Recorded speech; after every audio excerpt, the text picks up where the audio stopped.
talk show.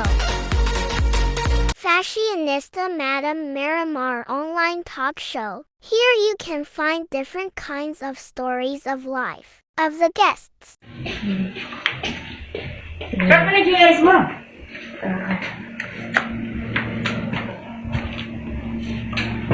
Yan. Kasi tama yung location na hinahanap ko eh. Teka, kasi mo itong karton. Okay lang. Elat direct yung inside ng house. Ayan. Ito po siya. abot. Maganda naman siya rin eh.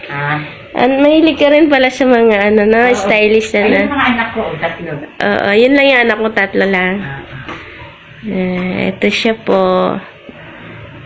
Ito po siya. Yung inside ng house niya.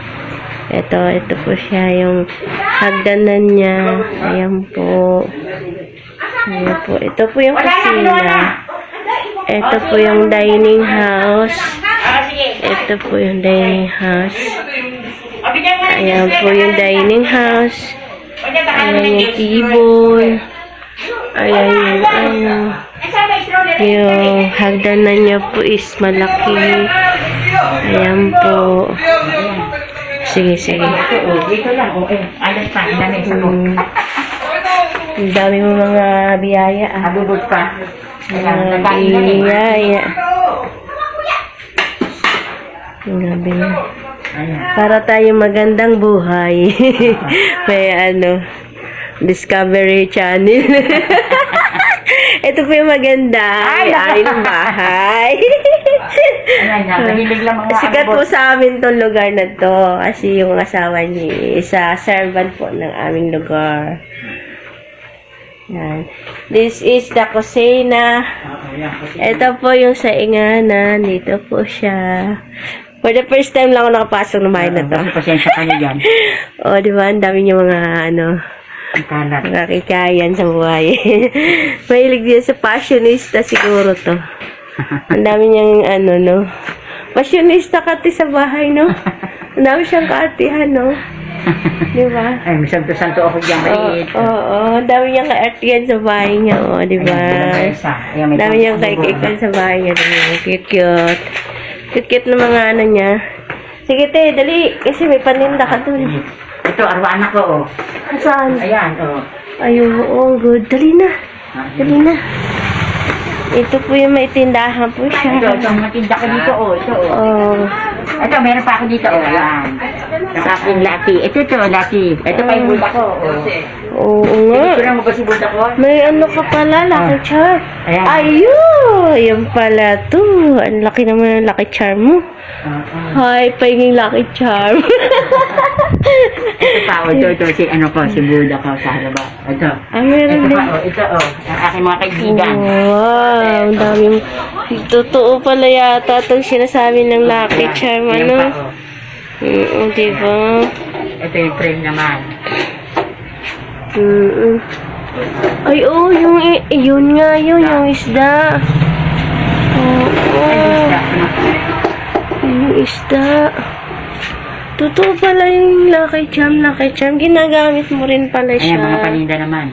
Oo, Ayan, mga paninda. Magkano yung ganito, te? 70 lang. Okay. May malaki? Ito, mataba.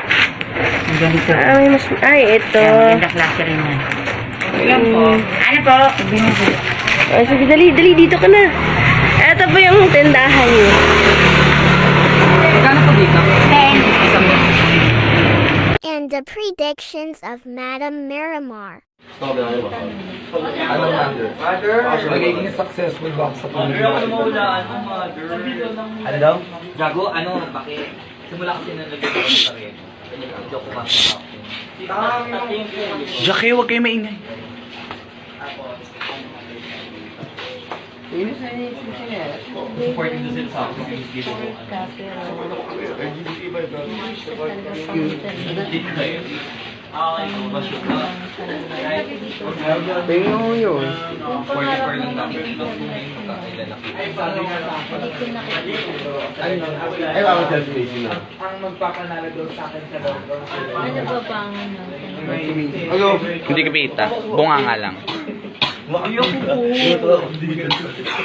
love life. Kailangan lang ito acceptance na kasi meron kasi mga Absent. Hindi, pero accept ko yun, pero okay yun.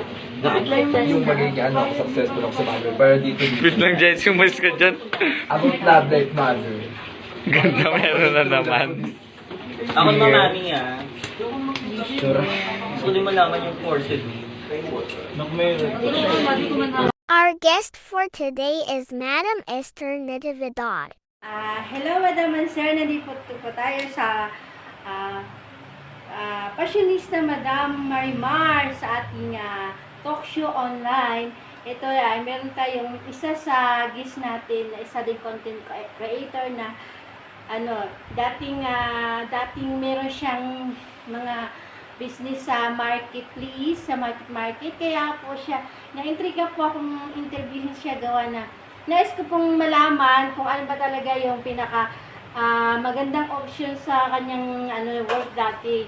Kung pwede po bang, kasi yung iba kasi gusto din mag-business, gusto po nating alamin kung ano ba talaga yung pinaka magandang doon kasi kahit sabihin natin malaki, mahal yung rent din sa marketplace, pero nagkaroon naman din siya ng idea na pasukin yung business na yon. Ito po siya ngayon, interview ko po siya kung paano niya in-handle yung business niya. Okay. Madam Meister, yung business mo doon sa ano ba nga yun? Market. Ilan nga yung store mo doon? Bali, kami kasi yung organizer doon. So, kami yung organizer doon sa market. Pero ako, meron din ako sariling business, yung Rizal, yung mga kakanin. Okay. Then, meron akong damitan sa second floor. So, about sa, marami kasi nag-a-ask kung magkano po yung rent nila doon monthly. Depende sa stall, depende sa laki, depende sa liit. Nako, yung sa market, yung sa kakanin, mahal ang rent doon. Noon, ako doon, umabot siya ng 55,000 per month. Pero nag-umpisa yon sa 15, 20, hanggang sa tumaas. Then sa damit din, ganun din. Yearly, tumataas siya. So, saan banda yung pwesto nyo? Sa ground floor or sa... Doon sa labas, yung talaga mismo sa walkway, yung tapat ng kamay kainan, yun yung Rizal product nagtitinda doon ng mga kakanin. Yung mga suman, lahat, bibingka, lahat. Doon yung pwesto ko dati. So, madam, kahit ganun kalaki kamahal yung rentahan, bakit na purso kayo na magtinda pa rin doon? Ano sa palagay nyo? Talagang kikita po ba talaga? Kumikita naman siya. Hindi pwedeng hindi kang kikita. Lalo na pagka weekends, yung Sabado, Linggo, Friday, Saturday, Sunday, yun yung tao doon eh. Yun yung pinakamaano na tao doon eh. Pero yung weekdays, okay din naman. Bumibenta ka rin, pero yung weekend ang pinakamabenta doon, guys. Grabe. Okay. So, kahit pala, Madam, Sir, kahit pala mahal yung rent doon, kaya pala maraming sumugal. Kasi di po pala talaga sila malulugi. As in, kumikita din naman pala sila. Kumikita din naman. Kaya nagtataka ka kung bakit kahit ang mahal ng rentahan, bakit marami pa rin nagtitinda doon. So, ang ibig sabihin pala nun, hindi pala talaga sila, hindi pa rin talaga malulugi. Kasi yung area na pala, yung crowded talaga, no? Yung tao. Kasi Maraming sabi nga nila, parang may naano ako doon na mga foreigner, sabi niya, ang ganda raw talaga ng market. Kasi okay. pangmasa, ang masa. Hindi lang kumbaga sa vitamin A to Z, kumbaga ganun. Ang tao, kompleto. Kaya pwedeng pumunta kahit na mayaman, yung ordinary ka lang, naka-short ka lang. Kaya nga market ang tawag sa kanya. Okay. Kasi nandun na lahat eh. So, nung pag-business mo na yun, ma'am, bakit hindi niyo po ipinagpatuloy? Bakit Nag-start ako doon ng 2004, then natapos siya nung pandemic. Nung pandemic kasi, yun yung pinakamatindi. Kasi yung amin, natin, di ba, bawal ka nang lumabas, ang paninda ko kakanin. Paano ka makakaano doon, bawal lang ang lumabas. Kung wala na halos lumalabas noon, paano ka, halos yung mga paninda ko noon, pinamigay ko na lang doon sa mga ang tawag doon, nung araw ng pandemic, no? Kumbaga wala na. Wala na, hindi na kami pwede magtinda. Yung damit naman, i-close mo talaga kasi wala na rin namimili ng damit. Diba? Yun ang dahilan. So, madam, sa palagay niyo, saan po ba ang mas malakas kumita? Yung boutique mo o yung kakanin? Kakanin. Ah, Ang tao kasi lagi nagugutom. yung pala Ang damit, kahit hindi ka na magpalit, ano ba, laban mo lang, pwede mo isuot uli. Pero ang pagkain, maya nagugutom ka. Pero siguro, madam, passion mo yung damitan, kaya nagubutik ka na rin. Oo, kasi karamihan kasi ganun. Oo, mahilig ako sa mga damit, sa fashionista, kumbaga, mga damit mo, isuot mo, kumbaga ganun. Oo. Kaya ang inaano ko lang ngayon, paano nyo po ma-encourage yung mga business na gustong mag-start ng business nila? Paano, nag-umpisa ba sa malaki o kailangan bang maliit muna?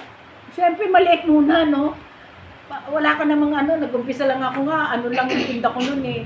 Paunti-unti lang eh. Yung damit na yan, kumbaga, hindi ko yan, yung tinda ko nun, all items 99, all items 50. All items wala Kumbaga, mumurahin lang. Yung nabibili mo lang siya ng 25, gagawin mo 50. O nabibili mo siya 50, gagawin mo 100. O, meron din ako mamahalin, meron din akong mga 350, gano'n. Meron pa. Oo, meron. Kumbaga, parang ang all around. Oo, kailangan. Pangmamahal, Kasi, pangmumurahin. kaya nga kasi market, kumbaga parang pangmasa eh. Oo. Ang paninda mo, pangmasa din. Kailangan yun. Pero, madam, sa kakanin mo, ano yung pinaka-best seller doon? Yung mga kakanin, yung mga bibingka, yung mga kasaba cake, suman, yung mga, yan ang mamabebenta. Ganun. Oo, yun. Paano yung mga nakita ko kasi doon, mga palamig? Sabi nila palamig, madali. Hindi ako nagtinda ng palamig. Meron talagang lugar na kasi yung lugar ko, hindi pwede magtinda ng palamig. Doon lang yun sa may mga lugar na puro palamig ang tinda, yung mga beverages.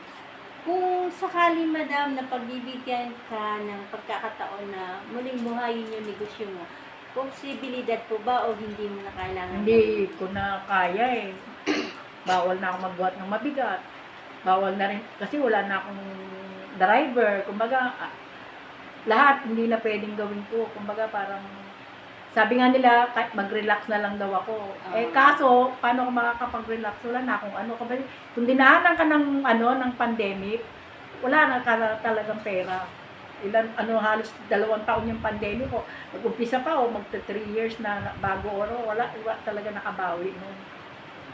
Maliban na lang sa sobrang marami kang PC, yung pinanganak ka na mayaman.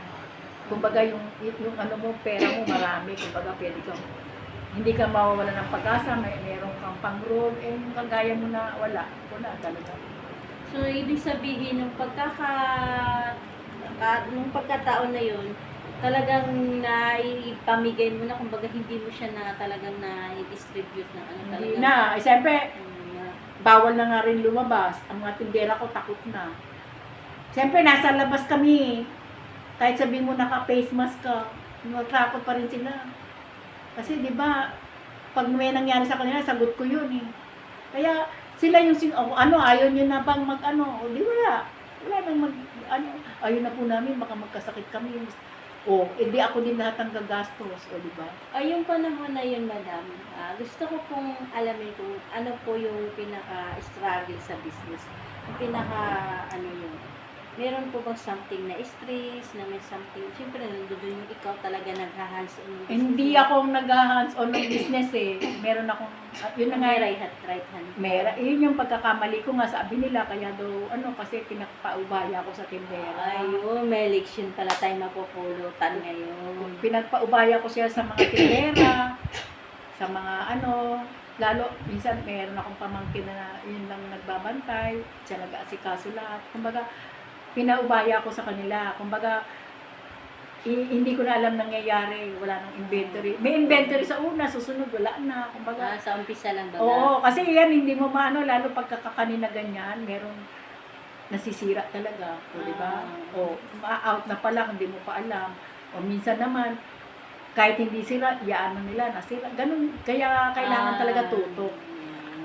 pala eh. Kailangan Yung tutok. pala pagdating sa business, ma'am, pwede po kayo magbibigay ng ano kailangan dapat gawin, yung mga disadvantage, kung anong dapat nilang gawin para maging maayos yung business. Pwede po kayo magsalita ma'am about dyan. Ang masasabi ko lang, kailangan kasi, halimbawa nagbi-business ka, tutukan mo. Tutok ka. Ano ka, siyempre ako noon, hindi lang kasi yun yung trabaho ko, pagtitinda, organizer pa ako eh. Kailangan ako sa trabaho ko. Kasi kami rin ang nagbebenta ng mga pwesto dyan.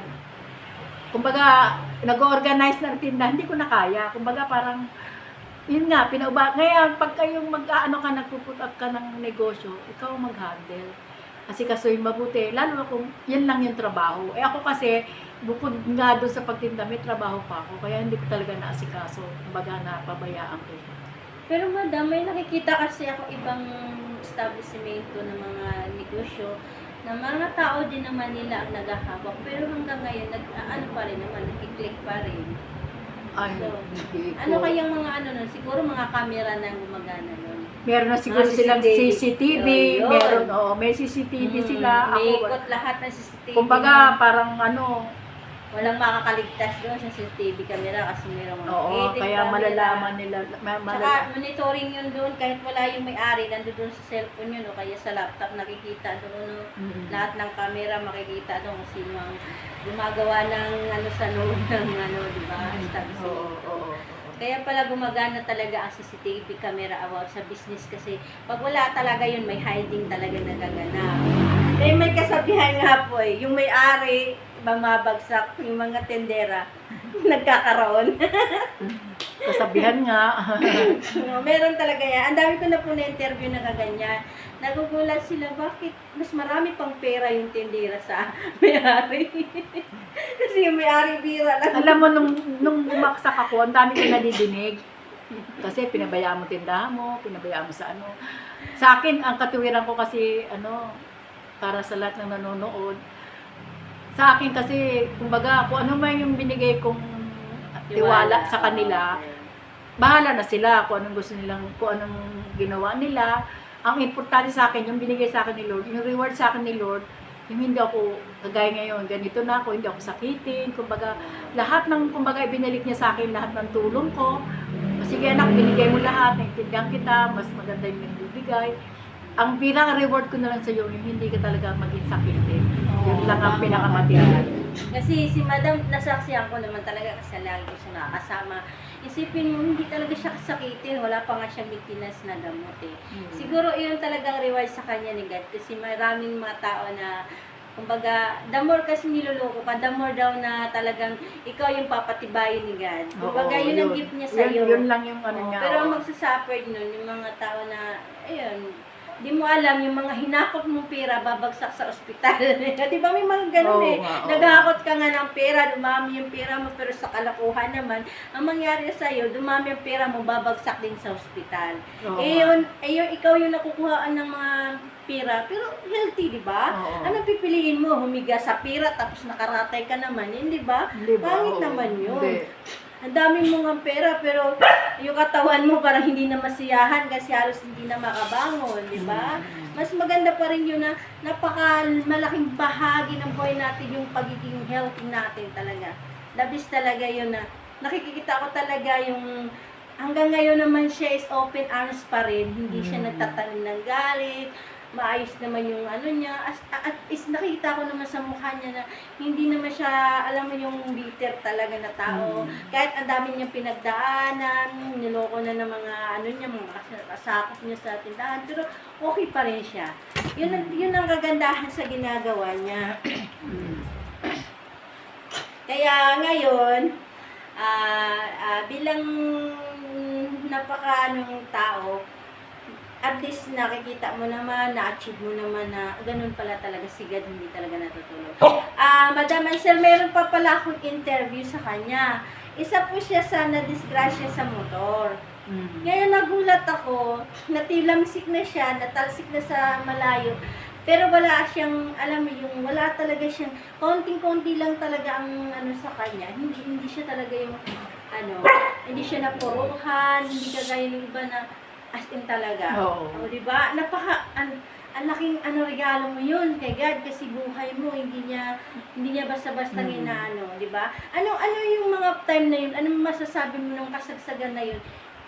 Nawala ka na ulirat, di ba? Nung panahon na nasagasaan ka pag nadapa ako, pag puro dugo dito.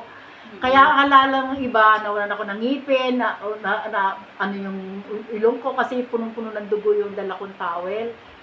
Puro dugo siya, kumbaga parang, tapos may ambulance na, ang dami ng pulis. Kumbaga parang mo sa sarili mo na, ano na ba to, katapusan ko na ba?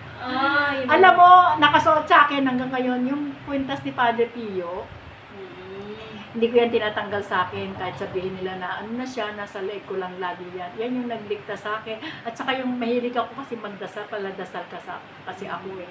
Alam mo na alam mo habang nakadapa ako doon, sabi ko, Lord, ko sa sarili ko, wala naman po sana. Diyos ko, Lord, ginapa ko talaga yung dito ko, yung ngipin ko, kung nandyan pa, yung ilong ko, kasi puro dugo eh. Hindi ko alam ano na nangyari sa akin.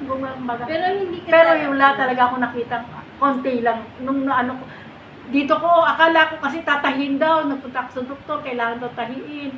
Sabi ko, Diyos ko, ano ba nangyari? Malalim daw. Kumbaga, alam mo, grabe, 2 stitches lang ang ginawa. Walang masyadong at hindi siya malalim. Yun ang salamat, praise the Lord talaga. Isipin mo ha, ito kaya matilamsik. Di ba natapon ka? Malayo ako. Malayo. Di ba, alam mo, madalang lang nabubuhay sa ganyang sitwasyon, yung nasagasaan ka, tapos naalo ka. Natuhog ako sa likod, natuhog di ba? Napakalaking napakalaking bagay yan na ang ibig sabihin ni God, hindi mo pa katapusan ngayon din. Marami ka pang natutulungang tao. Totoo yun. Napakadabis talaga. Ngayon, sundan niyo po kami sa aming sunod na episode. Bye-bye. Esther Natividad po. Ano yun yung aking account? Follow me, Esther Natividad. Follow. Sa lahat ng mga nanonood ngayon, tingnan niyo po yung live ko. Nandun yung storya ng buhay ko. Para maano niyo po. Every Thursday, abangan niyo po ang aming online talk show. Iba-ibang story ang magaganap dito. Iba-ibang story.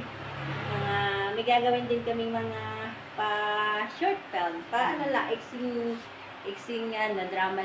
Maabangan nyo yan sa amin. Thank you, Madam and Sir. Bye-bye. Love you. Shoutout po sa mga taga-Dinagat and taga-Sarigao Norte. Ikaw po mag-shoutout na po. Shoutout po sa lahat, sa aking mga relatives, friends, and followers, mga supporters. Maraming salamat po sa inyo. Okay, Papa mo birthday, celebrate. Sa birthday niya. Great. Babatiin ko po yung tatay ko. Birthday niya po, April 20. Meron po kami parang,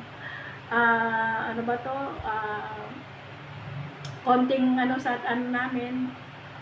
Sa lahat ng kamag-anak, sa both side, mother side, and father side. Reunion po. Birthday reunion. Ng amin sa February 20 po. April 20. Pangalan ni daddy mo? Perfecto Natividad po. Hello po. Happy birthday po, Sir, Madam. Happy birthday. Salamat. Good luck to all of us. Bye-bye. Subscribe, follow, like, comment, and share. Thank you for watching. Bye.